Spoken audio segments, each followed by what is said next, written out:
हम अपने last video में डिस्कस किए थे कि ईरान के अलाइज कौन है और यूएस के अलाइज कौन है now that there is a full blown out war. और हम ये भी डिस्कस किए थे कि स्ट्रेट ऑफ हॉर्मुज अगर बंद हो गया, अगर शट हो गया तो क्या इम्प्लीकेशन पड़ेगा, क्योंकि ग्लोबली वर्ल्ड का 20 to 30% of the oil supply goes through straight of Hormuz.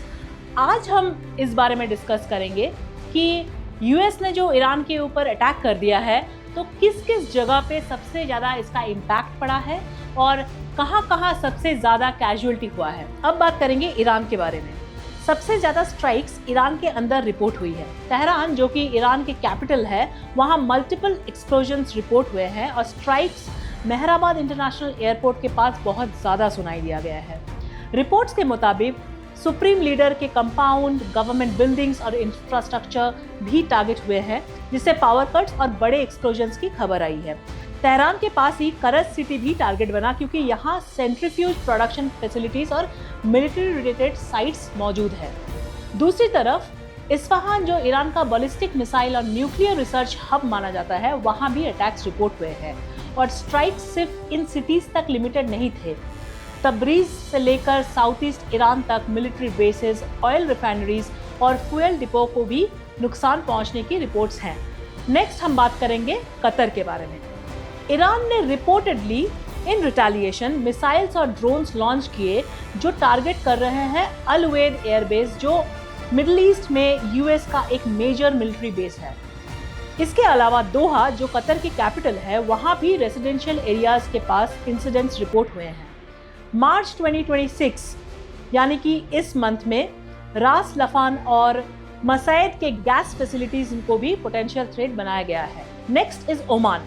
Oman भी कॉन्फ्लिक्ट से बचा नहीं। द एयरपोर्ट जो कि एक ओमान का एयरपोर्ट जो कि एक इम्पॉर्टेंट कमर्शियल पोर्ट है, वहाँ मल्टीपल ड्रोन अटैक्स हुए हैं, जिसकी रिपोर्ट हमें मिली है। 1 मार्च को ड्रोन्स ने वर्कर हाउसिंग यूनिट और फ्यूल टैंक्स के पास स्ट्राइक किया और 3 मार्च को एक ड्रोन अटैक में फ्यूल टैंक्स में आग लगाने की खबर आई है।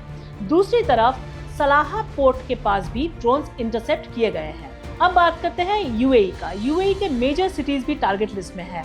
उसमें से अबू धाबी एक बहुत ही इंपॉर्टेंट शहर है। अबू धाबी में इंडस्ट्रियल फैसिलिटीज और रिफाइनरी के पास इंसिडेंट्स रिपोर्ट हुए हैं। अल दफरा एयरबेस जहां यूएस मिलिट्री प्रेजेंस है, वहां पे भी रिपोर्टेडली टारगेट किया गया है। दुबई में भी सिचुएशन टेंस रही है। पाम जुमेरा के पास फायर की रिपोर्ट्स आए हैं और अल बर्शा एरिया में ड्रोन इंटरसेप्शन डेब्रीज के कैजुअलिटीज की खबर मिली है। जायद इंटरनेशनल एयरपोर्ट में भी पोटेंशियल ड्रोन थ्रेट्स का टारगेट बना। Next is Israel. इजराइल में कॉन्फ्लिक्ट और इंटेंस हो रहा है दिन ब दिन।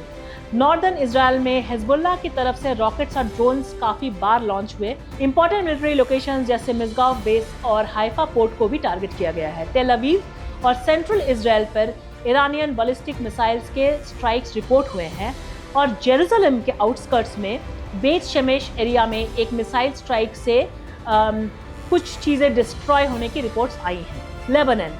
इस कॉन्फ्लिक्ट का सबसे बड़ा इम्पैक्ट लेबनान में भी देखने को मिला।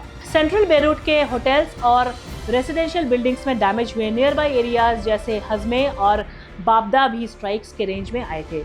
नेक्स्ट बात करेंगे सऊदी अरेबिया के बारे में। सऊदी अरेबिया में भी स्ट्राइक्स से बहुत लोग परेशान हैं। कैपिटल रियाद में मल्टीपल टारगेट्स रिपोर्ट हुए हैं। ड्रोन अटैक्स ने reportedly US embassy, ministry of defence और किंग खालिद इंटरनेशनल एयरपोर्ट को टारगेट किया है।